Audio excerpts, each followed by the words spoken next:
All right. Good evening, everyone. We're going to get rolling, if people don't mind.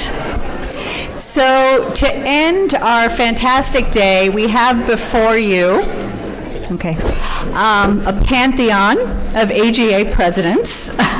And you're going to get some time at the end of about 35 minutes of questions to them to ask your own questions. But this is going to be a little bit less AGA and more CNN, possibly even Fox News. So I am not going to go through their bios because I don't think they need introductions. If you don't know the faces on Mount Rushmore, you shouldn't be in the park, right? So I have before you... So I have before you David Lieberman, Gail Hecht, Sheila Crow, Rick Boland, Anil Rustke, and Michael Camilleri here today. And what we're going to do is be a little bit more personal, talk a little bit about leadership and leadership style. And what I'm going to do is try to get through a whole bunch of questions. So I'm going to ask as I pose them, and I will go down the line and have each of them talk, that you answer in 1 minute so that we can move through these really quickly and that the audience themselves will have time to answer questions. And I'm going to be a little bit tough about keeping everybody on time, so don't talk too much. All right. So leadership in the year 2019 is continually being redefined, right? There are challenges and opportunities today that didn't exist in the 19th or even the mid-20th century when many of our great historical leaders were appointed. And this is because of social media, globalization, the speed and quantity at which we get data today. So what I would like to start by asking the panel is a very provocative question, and that is, do I really want to lead? And today we have candidates from the Forward Future Leaders and Women's Leadership Program, all of whom are here because presumably they want to become a leader. And yet leadership is not for everyone. It can be lonely, it can be difficult, it can be hard on our personal lives, as well as our professional lives and the things we really love. So the question for our AGA presidential panel, knowing what you know today, is there one question you would ask yourself and have the members of the audience ask themselves before choosing a leadership pathway? Your first up. Okay, so I'm going to answer very quickly. I would have asked for leadership training, exactly what you guys are getting here at this meeting. I think that I benefited tremendously from some terrific role models, several of whom are on this panel, and learned about leadership by watching really great, effective leaders. But I think I would have tremendously benefited from leadership training. So I think that would have been what I would have asked for. So I would ask myself, if I were you, or if I were me back then, why do I want to lead? And with regard to the AGA, for me, the answer to that question was, having served in a variety of capacities. I was very fortunate to have been on committees, on the council, the governing board, et cetera. I learned a lot about the world-class organization that the AGA is. It allowed me over time to generate some of my own ideas that I thought perhaps could benefit the organization. And I wanted to continue to serve the AGA and give back in that way. So I would say, again, ask yourselves, why do I want to lead? Mine is very similar. I had the opportunity to become the council chair, and that was a very interesting group of people at that time. There were about 12 sections and 2 chairs and the person coming up. And when I finished that, I felt a little bit empty. I ended up being the spring postgraduate. It's not spring anymore, but and Gail actually picked me for that, and that was another thing that was very interesting. And so then I ran for the council at large, and I was on the governing board, and then later on I thought I would like to be more involved in the leadership. I wasn't a person back looking back, I would have never wanted to be a president or anything, but now here I am, and I felt like this was a good step for me, and I think for Gail and I, there's only been 2 women recently, and we don't want that to go away. We have a lot of diversity in our presidents now, coming from all backgrounds. So.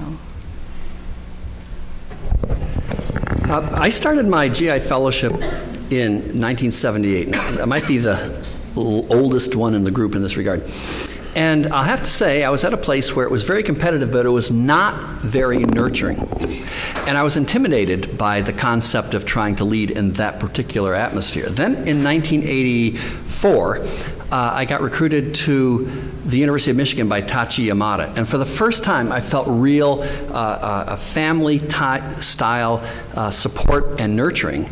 And I saw excellent leadership, and then there was nothing I wanted more than to emulate all of that. So it really had to do with seeing different styles and finally seeing a situation in which you saw that if you did the right things, you not only could succeed yourself, but you could have other people there, like John Carruthers, and he's not the only one, Jim Scheinman's out there somewhere, who could then follow on and carry on no matter what you decided to do afterwards. To me, that was exhilarating. So why lead? I think of leadership as service. And it's through that service there's an opportunity to have influence and potentially have impact. And I try to extrapolate leadership attributes and traits from entirely different disciplines, unrelated to science and medicine, and try to bring it back to science and medicine. So I find that as a useful tool. It's really easy to be the last one in the group, right? They've said it all. But I had two main principles. Number one is a willingness to serve, and Anil has just made that point. I wanted to give back, and I felt that the AGA really provided me that opportunity to give back at a more global level on which I was very passionate. And Susie Rose made this point earlier, and I think I'm going to claim that I was the first person who made this statement, that the AGA has always been my academic home away from my home institution. And I wanted to give back, and I had passion for a few areas where I felt that I really could, with my enthusiasm and my interests, bring something to the table that was going to be enhancing of not only the organization, but also our profession. Okay, thank you for that. So we think of traditional leadership in GI as being a director, a division chief, a chair, potentially a dean. But if you could address some less typical pathways in which members of the audience can consider leadership, either within or without gastroenterology, that are open to them today, be it in industry, in other global areas, etc. If you can comment on that. David? I'm going to suggest Michael start first. Okay. We got to go to the other end. Well, I realize that there are ways in which one can lead that are outside the traditional academic environments, but I would ask you to consider what we've all been hearing about and learning about today, and those are the leadership opportunities that come from being within this wonderful organization. It's serving as an abstract reviewer, serving on your section in the council, becoming a member, as Sheila was mentioning, through council onto the governing board. So there are tremendous opportunities to develop not only the leadership skills, but also to contribute as a leader within this organization. So don't forget the AGA as you go forward with your leadership opportunities. I think apart from the AGA, which is absolutely critical, sort of leadership in one's own institution, if it's not chief or chair or something like that, would be to direct a program. that's built around a theme. So that could be disease-related, it could be educationally related. So I think there are multiple opportunities for that. Outside of traditional academic medicine, I think of it as private sector, so that could be industry or insurance companies. I think you're seeing more and more opportunities there, as well as government. I think we'll probably in the next decade see more people pursuing these pathways in the private sector as well as government as alternatives. So I think that the thing that we can do as leaders in gastroenterology is to develop some area of expertise in some area, whether it be in educational leadership, some specific clinical area, some interventional procedural area, or some area of basic science. And you don't have to be a department chairman, a division chief, or any other kind of a chief to do that. But you can then take that expertise and teach it to your peers. And it makes us all better. So I think that each of us finding some area that they really want to explore in great depth to completely, to fill out that area of expertise and then share that with your peers. That to me is a very important part of leadership. As someone who is not the division chief or a department chair, I looked at a lot of chief positions, but that was not for me. Education, research, and clinical were my passions. T32 being a GI fellowship director, and so those are the kind of leadership. It doesn't have to be the chairman or the division chief. Some interest in elevating within the AGA and taking your passion and your expertise to help.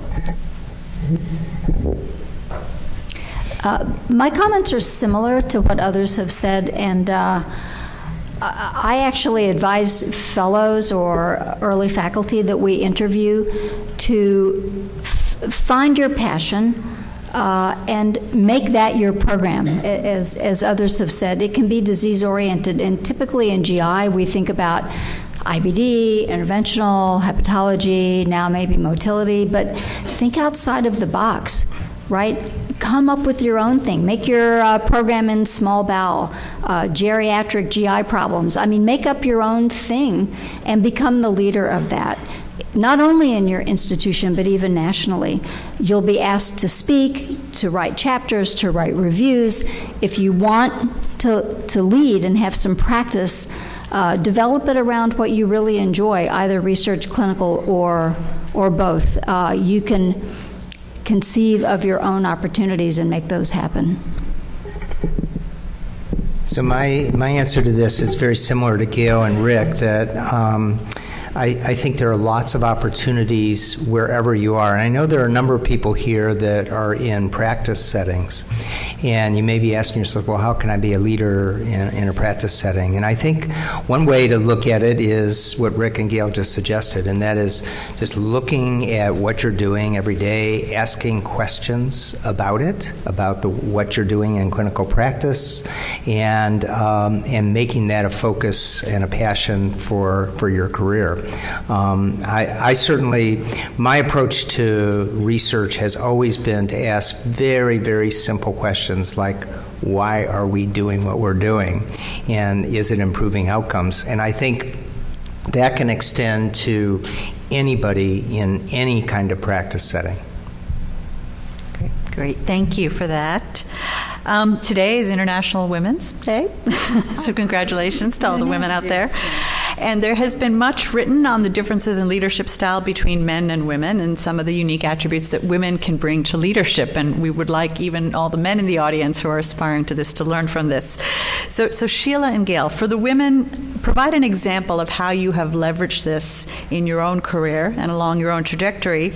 And Anil, Michael, David, Rick, for the men, how have you supported, encouraged, or nurtured this among your faculty or mentees to advance them towards leadership positions? Well, I'll start out, but I'm a bit of a contrarian, as you all know. So I actually thought about these questions, and I wrote things out. because I would ramble on otherwise, like I'm doing now. So my first response to that question was that for me personally, I think leadership styles are better characterized by personality types rather than by gender. I even as a young child, never saw myself as a girl. I competed with the guys, you know, it's like it's just what I did. It didn't matter if I was a girl or it didn't matter. We're all the same. So that's how I've kind of led my life. So I know many women leaders. They have very different styles.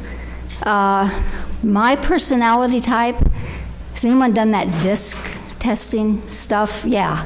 Okay, so guess what? I'm a D. Okay, so I had to look this up. It's pretty interesting. So D is dominance.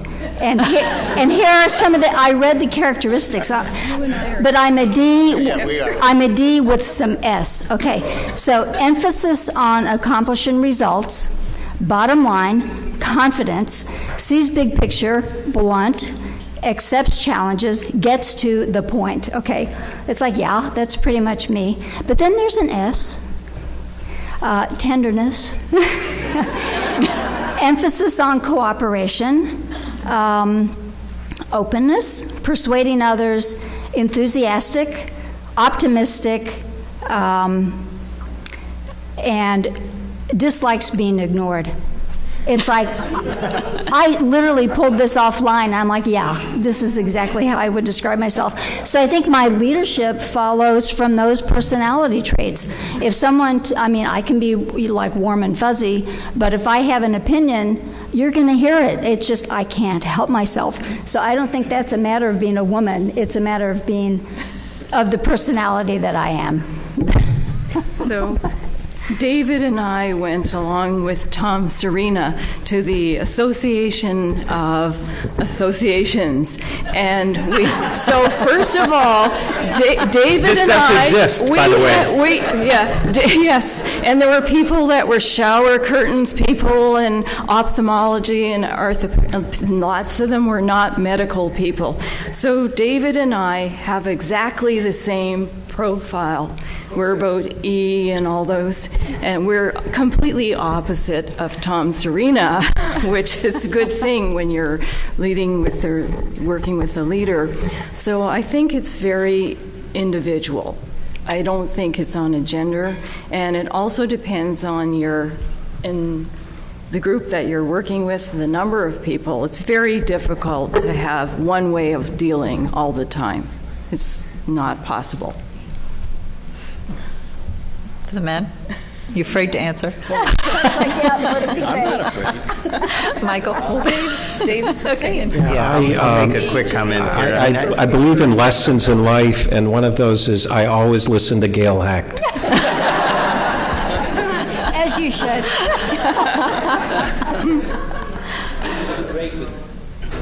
I'm going to break with that tradition.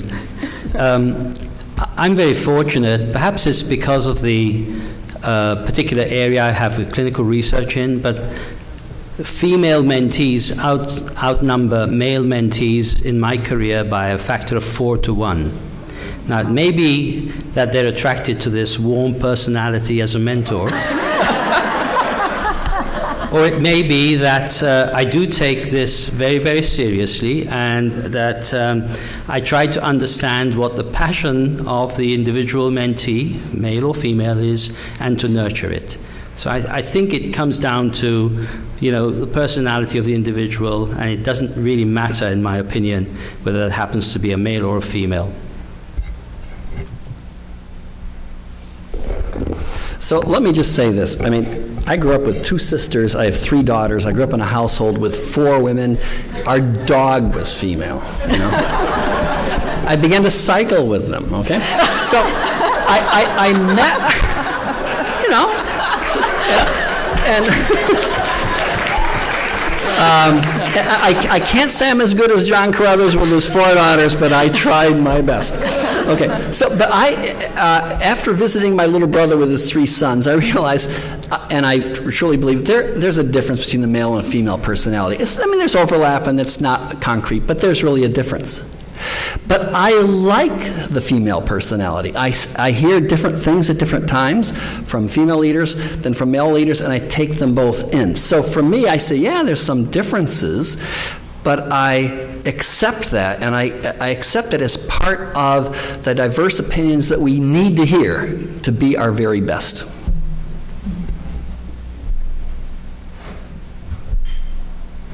I'll just make a quick comment here. I mean, I think for me, being a leader is about trying to create a culture. And, a culture that I think people look at leaders and look at how they behave, how they treat other people, whether they're male or female, what they say, and what they value. And so my philosophy about leadership is to be conscious of the kind of culture I'm trying to create around me, whether it is for men or women. Okay, thank you. Thank you for that. So over the past 10 years, there's been a great deal written on leadership and professional success and the key attributes which have contributed to this. If you haven't read it, High Performing Habits, Doris Kearns Goodwin's Transformative Leadership Principles. In your opinion, if you had to name a single attribute which has contributed to your success, one word, folks, what would that attribute be?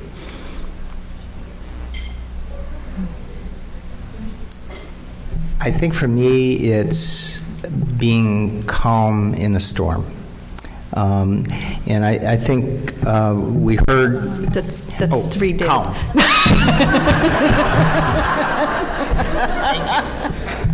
Karen. Consensus.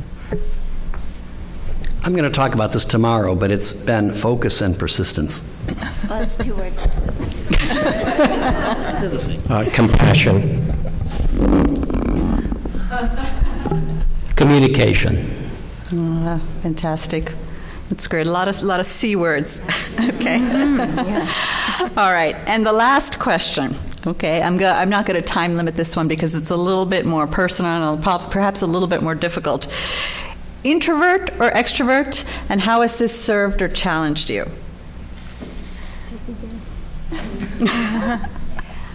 David wants me to start. I wonder why that is. Okay, so guess. I'll give you one guess. So I've always been an extrovert, probably because I grew up in a town of 128 people. There weren't many kids my age. I learned to talk to everybody, adults, kids, men, women, cats, dogs, chickens, rabbits, cows. It didn't matter. I would talk to anyone. Still today, we're on vacation, walking down the street. I see an animal. I'm like, hey, baby, how's it going? So I just like people. I really enjoy people, learning about people. I think that has contributed to my success in leadership because I try to make friends with a lot of people just because I like them and like learning about their backgrounds and their own life experience. I wouldn't have guessed that I was an extrovert, but when I was younger, but I realized you have to be external and going to talk to people, enjoy everything. So the E part of it is not just all of it, though.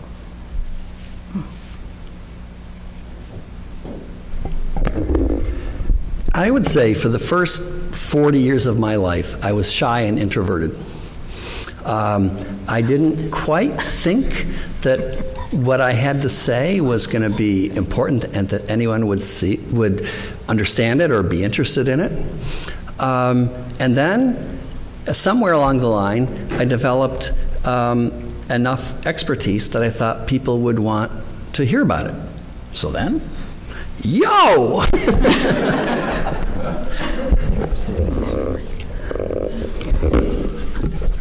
So I couldn't land either on introvert or extrovert, but I did land on the concept of being very self-conscious. And I think that has driven me to be always prepared, work hard, achieve the goals. I never leave something to the last day when it has to be submitted. Many of you know that, right, Rob? I worked out a long time ago that it takes just as long to prepare something correctly if you do it in the last minute than it does if you do it on the first day. So I do it on the first day. So self-consciousness has helped me work hard at being well prepared. I think, unfortunately, there's too much of an emphasis on the extroverted personality, and the extroverted personality gets more attention. So it's actually incumbent upon us to hear the voice from the introverted personality. So I think in these types of settings and other settings, we've got to disengage from those types of terminologies and listen to all opinions and all voices as much as possible. Yes. And, I think there's a You'll lot see of... that in my tweet at 3 a.m. And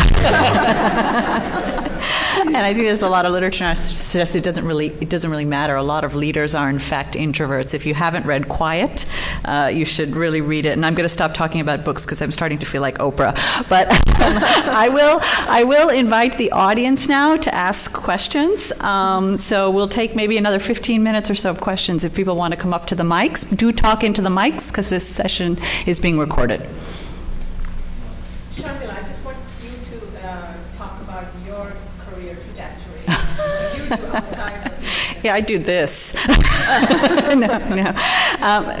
So I have a very atypical pathway. I started out as a therapeutic endoscopist and was actually told by my division chief when I wanted to do NIH grants in endoscopy and imaging that it was crazy. It was like, NIH-funded cardiac cath. But we did it, and I did do clinical and translational research in optical imaging, started to move to work in the developing world, looking at low-cost endoscopic technologies.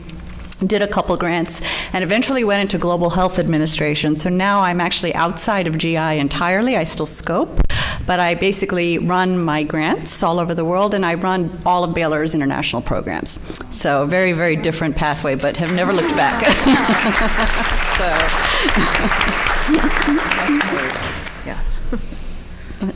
But thank you, Lava. Please. So I wonder what you think about this. So I am on private practice, am I right? I'm mother of 3, and I'm work full-time. So I told my husband, well, I'm going to go to this leadership program all across the country. I live in New Mexico. So I'm going to, Washington area to this leadership program, and, you're going to stay with the 3 kids this weekend, blah, blah. And I said, leadership? Leaders, that's natural. You're a leader or you're not a leader. What are you doing there? So I'm just curious, what do you think about that?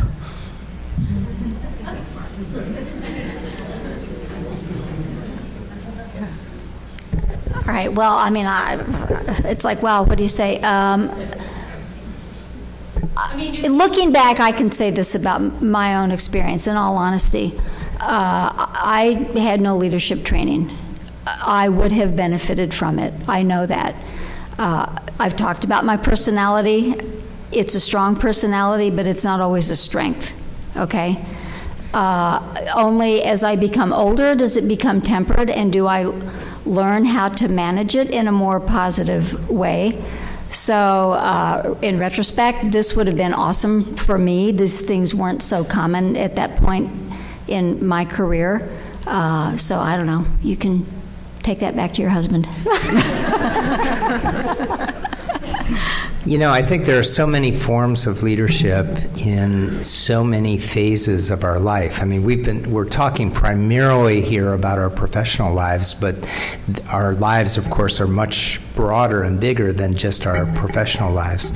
So I think, when I was asked the first question about what question would I have asked when I was much younger, it would have been, can I get some leadership training? Because I think it can help in many different spheres of your life. That's what I would tell your husband. Hi, good evening. My name is Edith Ho from Cleveland, VA and Case Western. Thank you so much for being here. The question I have is that you have taken many leadership roles over the years. So how has your leadership style changed from beginning to now? It's a great question. Anil. You've been around a long time.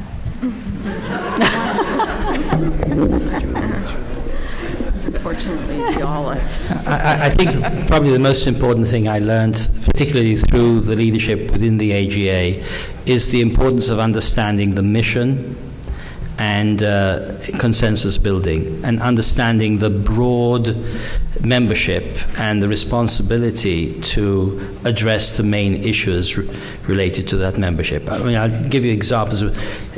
I'm very proud that there were three things that I was very passionate about when I was in the AGA, and I think we've continued to do this. One is to look after the interests of the practitioners through what was happening with MOC and ABIM. You all know that that's still an ongoing challenge, but it's moving in the right direction. And the second was I started to appreciate that obesity became a very important part of an opportunity for GI in the practice. And that none of that could have happened if we weren't able to build consensus among the leaderships and the sections within the AGA. So the old model of you're president of the AGA for 1 year, or you're president of your division for however long, and you can dictate what happens.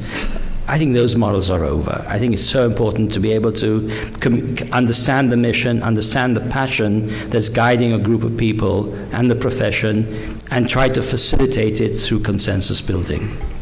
I think you raise a good point, and I don't think what you said is restricted to leadership. It's true in our professional and personal lives that we're not static, we're dynamic, and we all have to adapt and have a certain degree of plasticity. So that's influenced by our observations, by our experiences, and we evolve as individuals, and then apply that in this context, leadership, but to a lot of other things in our professional and personal lives.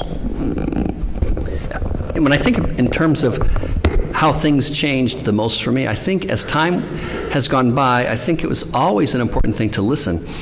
But it's one thing to listen, and it's another thing to really hear. And as time went by, I began to realize that more and more ideas that were out there that never would have occurred to me but occurred to other people were pretty important. And so over time, it became more important to try to listen carefully and think about how ideas that weren't necessarily intuitive to me were really important for the group that I was asked to serve. The only other perspective I might add, and I think John Carruthers mentioned this today, and I've felt this and I've experienced this very early in your career, and I think it's mandatory. It's a very selfish time of your life, and it has to be successful. So I am a physician scientist. It was always about my lab, my grants, my papers, me. It was a relief to get older and have gotten grants and had papers and some recognition, to then change that selfish type of, that's still leadership. I was leading my lab, to become more outward and now more caring and interested, not in my own success, because I've had that and I'm on the downslope of my career, but now it's more in helping others reach their own potential in their own careers and lives. And it's a much happier space to be in. Another question? Hi, I'm Kristen Dilley from Indianapolis. Most of us are successful because of the teams that we work with. Who are your most valuable non-medical team members, and what do they do for you? I can answer that. Your spouse. My husband. He's the cook, and he's a great person with my children, who are age 30 and 28, and both of them going to be orthopedic surgeons. That was our negative thing. We said, what happened? I'm just kidding. So that's, and then you need to have beyond your spouse. You need another person to help. If you have two people working, you have to have that. You need the help of the people in your research team. You have to have postdocs. You have to have technician managers. You need that. In the clinic, we really rely on so many people to be successful. And that's one of the things that is important in leadership, is that you should not look just to yourself, but around you. and make sure that everyone a whole, whether it's a family, whether it's your research, whether you're a clinic, all the other things. If people in private practice especially have to be careful of who they look after, and those are the things to think of. It's not about yourself all the time. Next question. Hi, this is Ruben Hernandez. I'm from Baylor too. And then one day I took a test on personalities to see if I could be a leader or could become a leader. And then 4 colors. Red is the leader, and then I was hoping to get red, but I didn't. I got a green, and green is non-confrontational, charming. So that's what they say. So my question to you, do you think it is possible for a non-confrontational personality to become a leader, and how? I can hear everybody saying it. Absolutely. I've never been mean or rough or confrontational with any person who I've been charged to lead. I don't think it helps. And I think there's so many other ways to deal with any conflict. What do you mean by that? See, I didn't respond. I agree with you. In fact, being confrontational can be a detriment to being a leader. In the same token, but I don't think this is being confrontational, you do have to be willing to do the hard things at times. Perhaps deliver a difficult message, make some difficult decisions, but it doesn't have to be in a confrontational kind of way. As I look at this panel of past presidents, and I look out at the audience of the senior people that are here in the audience and the future presidents, over there, I can say unequivocally that being non-confrontational can be a pathway to leadership. And I think this group and the people that are here as mentors and senior faculty, I think, represent that. Hi, I'm Shazia Ali. I'm part of the Women's Leadership Conference. With every career, there's highs and lows. I'm curious to see if you guys on your path to leadership could really share with us some of the failures or challenges that you've had and how you've overcome them.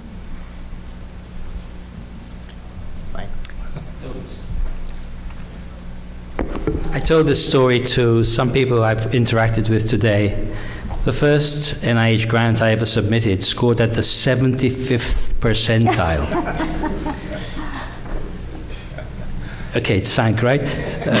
And with that adversity, I learned that I needed to re-examine what I was doing, re-examining the methodology, and I took every 5 years when my NIH grants, needed to be either in a new direction or resubmission of the same theme.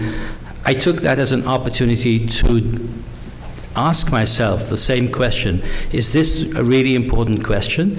And am I the best person in the world with the best methodology to try to answer or to address the hypotheses? So I took that adversity, that first grant, which could have made or broken me, quite honestly, and I felt that it was one of the biggest points of learning and growth for me as a person. So I think what Michael's saying is what many of us have experienced, and that is that adversity teaches resilience.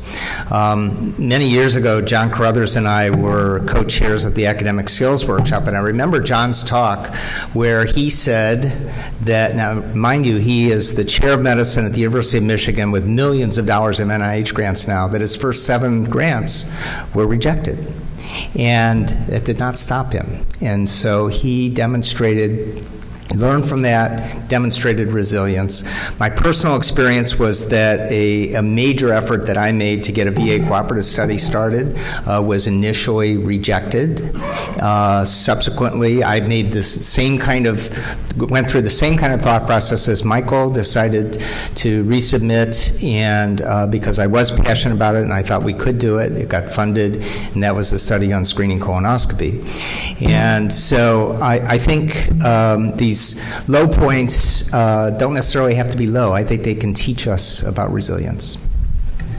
So I can remember the lowest point that I reached academically, and it was in the spring of 1993. And I was making this conversion from doing this glycoprotein biochemistry into tumor genetics, which I knew I had to do to solve the problem that I wanted to solve. And so I had two NIH, two R01s, and a VA merit review at that time. And I voluntarily gave up one of the R01s because my wife shamed me into saying, why are you studying the glycoproteins of the stomach when you don't care a whit about that? And so I said, okay, well, I'm going to put that one away. And then I was trying to convert the other glycoprotein grants on colon cancer into an R01, and I got my you could submit these 3 times. I got my second rejection. I had a medium score, but I wasn't sure. And I was putting the VA renewal in, and I was proposing this whole new area of research, which I hadn't published even one paper on. And so when I got the rejection notice from the RON, it was March. It was in Ann Arbor, and I was looking at this, and I said, "What am I going to do with myself now?" And I contemplated all of the options that there were, and I looked out the window, and it was interesting because Ellen Zimmerman and I shared a lab together, and it was on the first floor of the building, and I said, well, the good news is, if I jump out the window, I'm on the first floor, and there's snow. So that won't do any good. Maybe and freeze, though. Yeah. And so I said, I really want to do this. And so I'm going to put it right back in. It's like a week or two later, I got this thing called a Shannon Grant, don't ask, from the NIH, and then I got an R01, the A2, which you can't do anymore. That got funded. My VA grant got funded, and things were over. But, you know, it's the whole story about the darkest, moment of night is just before the dawn. You know, it looked really bad. But I might have made it even in other ways. But it was a dark point, and it was just a time that I said I was going to double down and I was going to make it work. I'm going to add a little different perspective here. So it took me a while to think of what my darkest moment was, but it has come to me, and it might resonate with some of you. So I was early faculty in my first year as a faculty member at University of Illinois Chicago. Starting to get my grant, my lab up and running. Didn't really know anybody. It's kind of a slow time. You know, I wasn't on service, had to hire people for the lab, and I had a 1-year-old at home. And I remember walking and seeing a woman holding the hand of her probably similar age child, and I almost cried. And I'm like, what am I doing here? I should be home with my son. And so I went to my division. I'm almost ready to cry, right? I haven't thought about this story in so long. I went to my division director, a man, and I told him the story. And he said, I said, I need to go part-time because I just can't do this. And he said, well, okay, you could do that. But, you know, my wife went through a similar thing. And I can just tell you that it won't always be this way. By the time your kids are 8 or 9, they won't even want you around all the time. But, you know, whatever you think is right. But he said, I can tell you, if you're having a bad day and you think you need to go home, just go. It's okay. And I felt so much better, and I never went home early. But knowing that I could and that he would support that made all the difference in the world. So. Okay. Tom Layden. I think we have time for about 2 more questions, and then we'll wrap it up. There's 2 people standing there. So earlier today, we were sitting at the table, and one of the conversations that came up, and this was a conversation with someone who, by any objective standards, is accomplished, has reached a fairly high level in administration. And she was saying how she looks up to the people above her, and they look like they have it all together all the time, and she feels flustered sometimes and overwhelmed. And you know, here you are, you're at the pinnacle, or you've been at the pinnacle of your careers. And are there times, does that feeling pass? So do you ever still feel like imposters? And if you do, how do you work your way through it?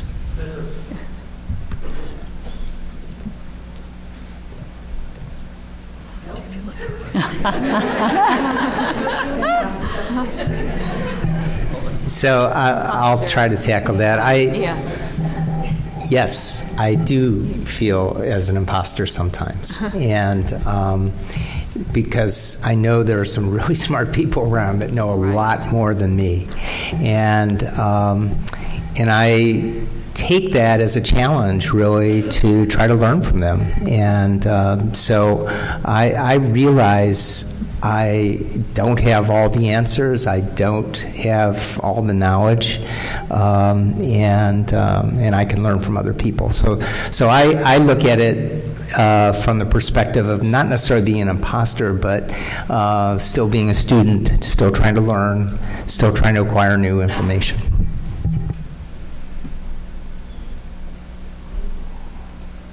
Well, why is nobody talking? I don't know. I mean, maybe it's hard to admit. It's not hard for me to admit. I mean, Kim Barrett and I have these conversations all the time.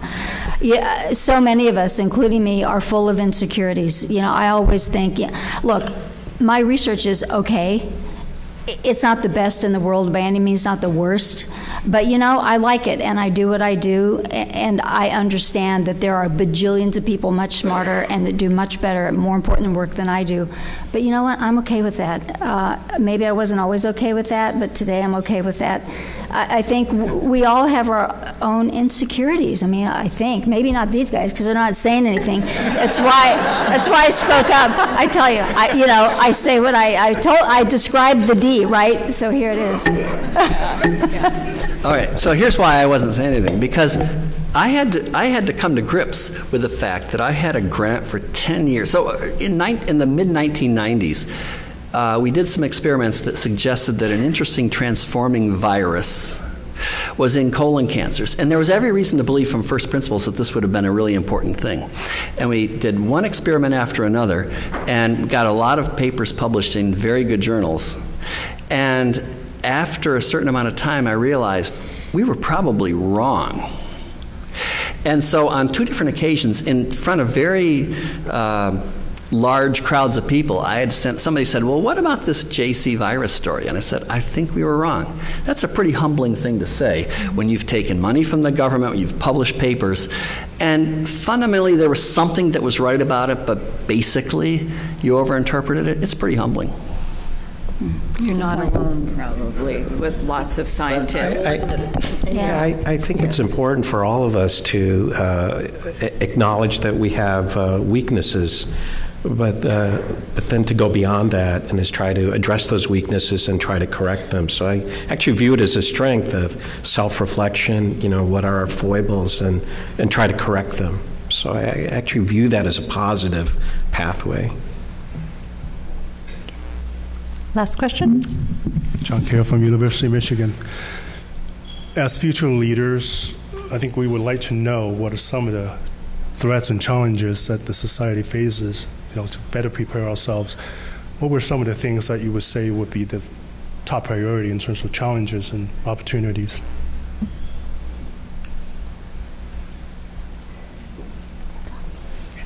It's on you. You're in the hot seat. Yeah, that's on you. I think one challenge, is to ensure inclusion in your unit, your organization. It's always important and increasingly important. So inclusion. So from the standpoint of professional organizations, I think the challenge is remaining relevant to our members. And that's something we have spent a lot of time talking about on the AGA board. And we have done we've revisited our strategic plan, developed a new mission statement, a new vision statement with that in mind. Because at the end of the day, if we're not relevant as a professional organization, then people aren't going to join. So that is a challenge. And in this era where some people may feel, well, why should I be in a professional organization? I can get information now via lots of different pathways. I don't have to get it only from the AGA. Figuring out ways that we can continue to be relevant is an important challenge.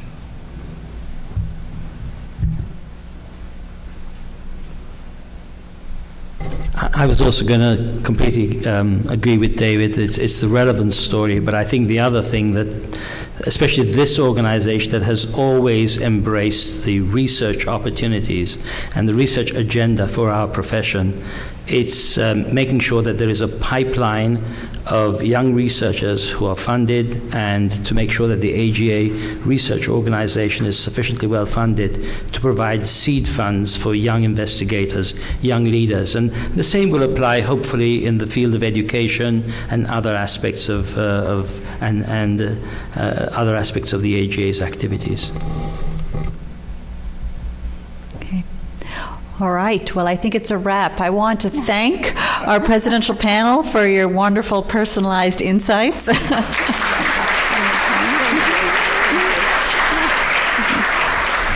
All of you for hanging in to a very long day. I think this is the end of it. So please get some rest before we kick off tomorrow. 7:15, right? Breakfast? Okay. And the AGA program staff for getting all of this together and spelling my name correctly. Thank you all.